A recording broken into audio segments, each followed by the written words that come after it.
Yang membagi itu Allah. Kenapa fulan kaya, kenapa fulan miskin? Allah yang ngasih. Dan itu semua ujian. Ini pertanyaan yang menarik. Bagaimana kita mendapatkan rizki yang barokah dan cukup? Yang pertama, yakin bahwa rizki itu dari Allah. Bukan karena usaha kita.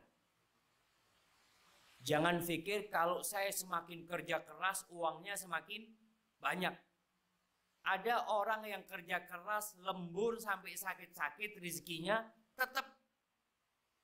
Bahkan lemburannya habis karena harus berobat. Sakit. Jadi yang pertama harus yakin rizki itu dari Allah. Yang membagi itu Allah. Kenapa fulan kaya, kenapa fulan miskin? Allah yang ngasih. Dan itu semua ujian. Ini yang pertama. Yang kedua, tawakal.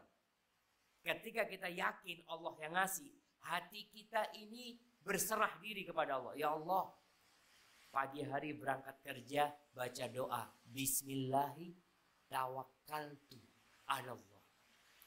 La haula wa la quwata illa billah. Ada yang kerja jatuh patah tulangnya. Ada yang berangkat kerja ditabrak nggak pernah pulang ke rumahnya.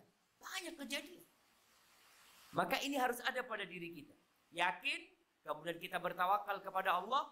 Kemudian yang ketiga, yang perlu kita lakukan, memperbanyak silaturahim.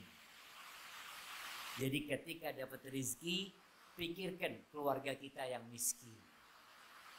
Jadi yang ada di benak kita ini bukan mau bangun rumah, bukan mau beli mobil, bukan mau kawin, buat apa macam-macam. Ada keinginan untuk membantu kerabat. Itu yang membuat rizki kita berkah. Kata Nabi Muhammad SAW, Man ahabba ayyub satalahu fi rizki. Barang siapa yang ingin rizkinya diluaskan.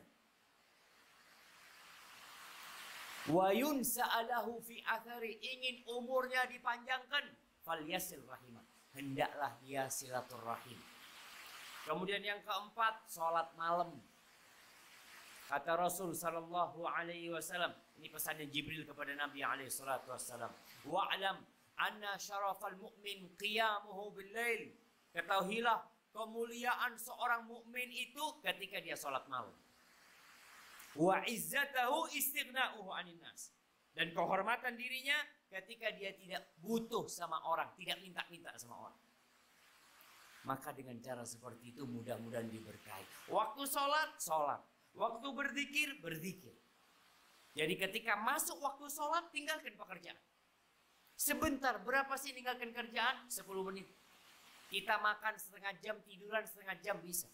Tapi untuk cari berkah, tolong. Dengan cara kita melaksanakan perintah Allah, khususnya sholat yang 5 waktu, insya Allah rizkinya diberkahi. Mungkin dapatnya tetap, Ustaz, saya ini sudah sholat, Ustaz. Tapi tetap gajinya sama, Ustaz. Ya memang nggak beda. Apa kalau yang sholat di masjid gajinya beda aja, Mak? Enggak. Kita tidak udah sampaikan. Kita udah sampaikan kalau ibadah sholat kita, ibadah kita yang lain itu pahalanya kapan diambil? Di akhirat. Bukan di dunia. Tapi di dunia kita dapat berkahnya insya Allah. Barakallah.